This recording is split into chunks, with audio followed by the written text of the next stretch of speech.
아씨, 이쪽이었나? 여기서 하나? 여긴데? 와, 오늘은 얘네들이 제발 나와줘야 되는데? 또 오기 너무 힘든데? 지금 저쪽에 만들어진 인공둥지에 박새가 번식을 하고 있는데, 지금 시기상 새끼 새들이 거의 다 자랐을 거예요. 거의 다 자라서 둥지가 떠날 때가 됐기 때문에 기다려보도록 하겠습니다. 지금 새끼 새들이 오늘 아니면 내일 모레? 아무튼 조만간 나올 거예요. 아직 지금 어미새가 밥 주러 들어갔네요.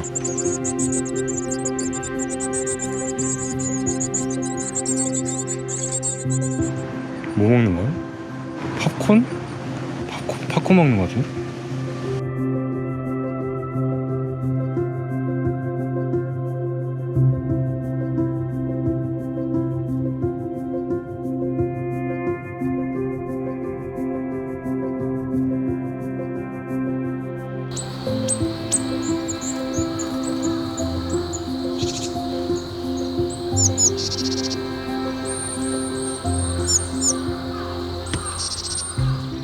지금 어미새들이 둥지 근처에 있는 나무까지 앉아가지고 새끼들 부르고 있어요.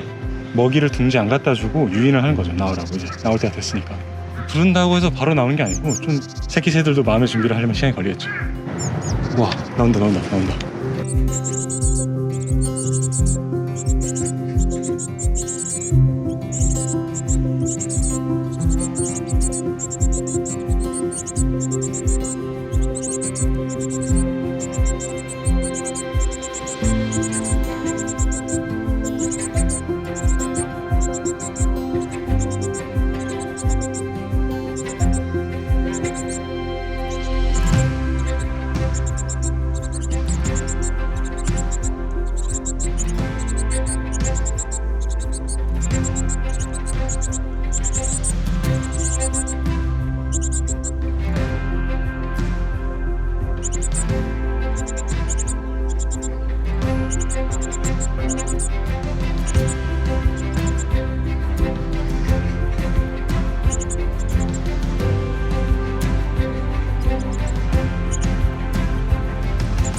지금 보고 있는 이 박새같이 조그만 산새들 같은 경우에는 매년 3월에서 8월, 그러니까 봄부터 여름까지 쭉 번식을 하는데, 문제는 이 시기에 인터넷을 보면은 세줍했다는 글이 상당히 많이 올라와요.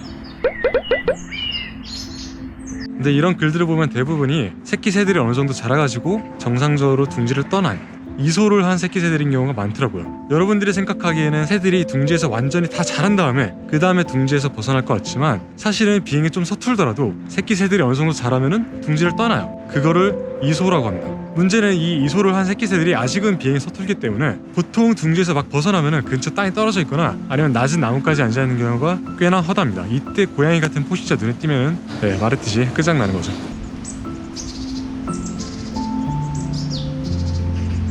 근데 문제는 사람들이 이렇게 이소를 한 새끼 새들을 보고 어떻게 얘 둥지에서 떨어졌나 보다 하고 도와주려고 그래요. 보통은 집에 데려가서 직접 먹이고 약간 돌봐주시거나 아니면은 119에 전화를 걸죠. 근데 그런 행동들이 제가 말씀드리고 싶은 이 포인트가 좋은 의도를 가지고 한 거는 맞는데 결과는 그렇지 못할 수가 있어요. 사실 얘네들은 정상적으로 이소를 해서 비행이 서툴더라도 어미새의 돌봄을 받고 있는 그런 새끼 새들이기 때문에 사실 그렇게 구조를 하게 되면은 구조가 아니라 어미랑 생이별하게 되는 거죠.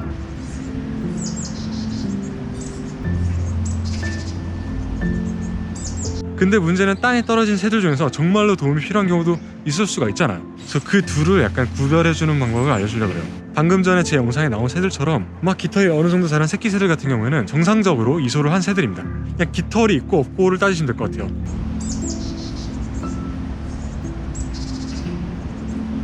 그래서 깃털이 어느 정도 자란 새끼 새들이 땅에 떨어진 걸 보시게 되면은 그냥 갈 길 가시거나 아니면은 주워서 고양이라든가 다른 포식자들이 접근 못하게 높은 나무까지 올려놓으신 다음에 지켜보시면 돼요. 어미새가 와서 이 새끼 새에게 먹이를 먹이는지 안 먹이는지.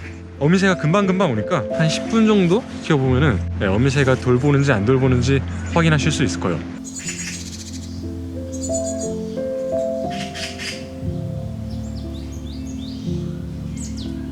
그리고 정말로 도움이 필요한 새들 같은 경우에는 아마 깃털조차 자라지 않아가지고 그 시뻘건 고깃덩어리 약간 그렇게 생긴 새들일 거예요. 그런 새들은 그냥 딱 보면은 도움이 필요하다는 걸 알 수 있겠죠. 이런 애들은 정말로 실수나 사고에 의해서 떨어졌거나 아니면은 뻐꾸기가 탕란을 해가지고 그 뻐꾸기 새끼가 둥지 안에 있던 원래 새들을 내쫓아낸 걸 수도 있어요. 이런 새들 같은 경우에는 어떻게 해야 되느냐, 대부분의 사람들이 119에 신고하는 것 같아요. 근데 119는 저는 119에 신고하는 거를 추천드리지 않습니다. 사실 그분들은 아기 새들을 가져간다 하더라도 결국에는 야생동물 구조센터로 인계를 합니다. 그러니까 여러분들은 119가 아니라 야생동물 구조센터에 연락을 해야 돼요. 야생동물 구조센터는 일단 경기도, 충청남도, 전라북도, 강원도 이렇게 도 단위로 하나씩 있어요. 번호를 밑에다 쭉 적어 놓을 테니까 여러분들이 살고 계신 지역의 야생동물 구조센터의 번호를 지금 저장해 놓으세요. 언제 필요할지 모르니까. 어쨌든 도움이 필요한 새나 동물을 발견했을 때 야생동물 구조센터에 전화를 하면은 어떻게 해야 될지 친절하게 다 알려주실 거예요. 이제 뭐 직접 구조를 하러 오시는 경우도 있고 아니면은 발견자가 전달해주러 가야 되는 경우도 있고 이제 기관마다 일 처리를 하는 방식이 다 다르기 때문에